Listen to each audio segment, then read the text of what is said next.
백신의 역사를 알기 위해서는 우선 현재는 완전히 퇴치된 질병 중 하나에 대해서 알아보아야 합니다. 그것은 바로 천연두입니다.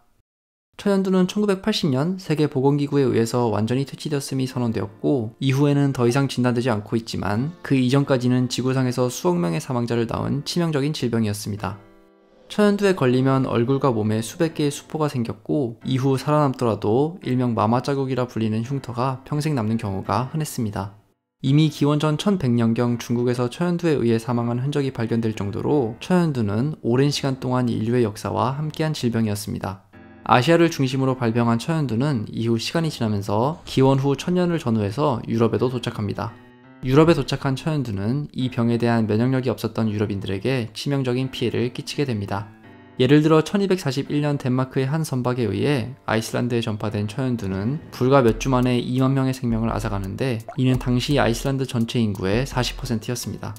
이렇게 유럽에 퍼진 천연두는 이후 유럽인들이 오늘날의 아메리카 대륙에 진출하면서 더욱 괴멸적인 피해를 남깁니다. 어떤 학자들은 오늘날의 멕시코 지역에 살고 있던 당시 2,500만 명의 인구 가운데 1,800만 명이 유럽인들에 의해 전파된 천연두로 인해 사망했을 것이라고 추정할 정도입니다. 아메리카 지역의 원주민들이 천연두에 대한 면역력이 없다는 사실을 전략적으로 이용한 경우도 많았습니다.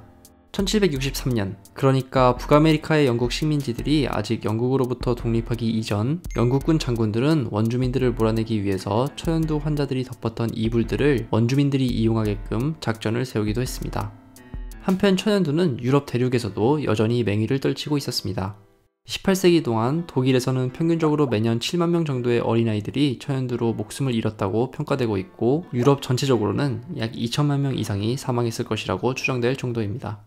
프랑스에서는 왕이었던 루이 15세가 천연두로 인해 사망했을 정도로 천연두는 신분의 높고 낮음을 따지지 않고 인명피해를 끼쳤습니다. 이렇게 천연두가 계속해서 수많은 이들의 목숨을 뺏어가는 동안 다른 한편에서는 어떻게 하면 천연두에서 벗어날 수 있을지 고민하는 이들이 있었습니다. 1717년 오스만 제국의 영국 대사로 파견된 남편을 따라 콘스탄티노플에 도착한 메리 몬테규라는 인물은 그곳에서 사람들이 어떻게 천연두를 예방하는지 보고 기록합니다. 본인이 3년 전 직접 천연두에 걸렸었고 그로 인해 여성으로서의 매력을 상실했다고 스스로 언급했던 몬테규는 콘스탄티노플에서 새로운 광경을 목격했습니다. 사람들이 천연두에 걸린 환자들 중 증상이 가벼운 이들의 수포에서 액체를 뽑아낸 뒤 이를 아직 천연두에 걸리지 않은 이의 피부에 주입하는 것이었습니다.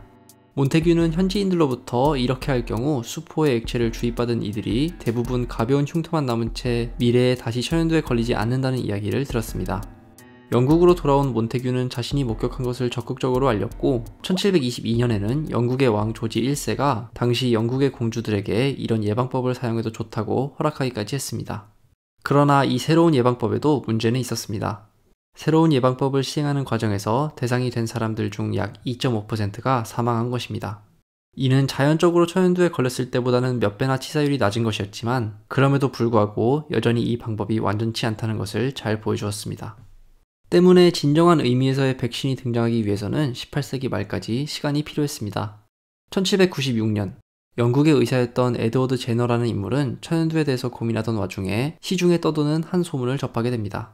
바로 소젖을 짜는 일을 하는 소녀들의 외모가 뛰어나다는 소문이었습니다. 그런데 이 소문이 생겨난 이유는 소젖을 짜는 소녀들이 천연두에 걸리지 않아서 피부에 흉터가 없기 때문이었습니다. 이 사실에 주목한 제너는 일을 하는 소녀들이 소로부터 천연두와 유사하게 수포를 일으키지만 그 위력은 훨씬 약한 우두에 전염된다는 사실에 주목합니다. 그리고 한번 우두에 걸렸다가 나온 소녀들이 이후 천연두에는 걸리지 않는다는 것 역시 알게 됩니다. 의사였던 제너는 1796년 5월 자신이 생각한 인과관계가 맞는지 알아보기 위해서 직접 실험을 시작합니다. 우두에 걸려 손에 수포가 생긴 세라 넴스라는 소녀에게서 수포액을 채취하고 이를 아직 8살이었던 제임스 핍스라는 소년에게 주입한 것입니다. 수포액을 주입한 부위가 살짝 부어올랐다가 이후 나아지자 제너는 이번에는 소년에게 천연두 수포액을 주입합니다. 이때 아무런 증상이 일어나지 않았고 제너는 몇 달 뒤 소년에게 다시 한번 천연두 수포액을 주입했지만 여전히 소년에게는 아무 일도 일어나지 않았습니다. 제너는 곧 18명을 대상으로 실험을 더 진행한 이후 이 결과를 논문으로 발표합니다. 그리고 이것이 현대적인 의미에서의 백신의 시작이 됩니다. 백신이라는 단어가 라틴어로 소를 뜻하는 바카의 그 어원을 두고 있다는 것은 이를 분명하게 보여준다고 할 수 있겠습니다.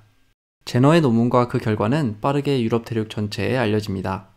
독일에서는 게오르크 프리드리시 발로른이라는 의사가 1799년에 재빠르게 제너의 논문을 독일어로 번역한 이후 직접 실험을 따라해 보았고 1800년부터는 일반인들을 상대로 본격적으로 백신 접종을 시행했습니다.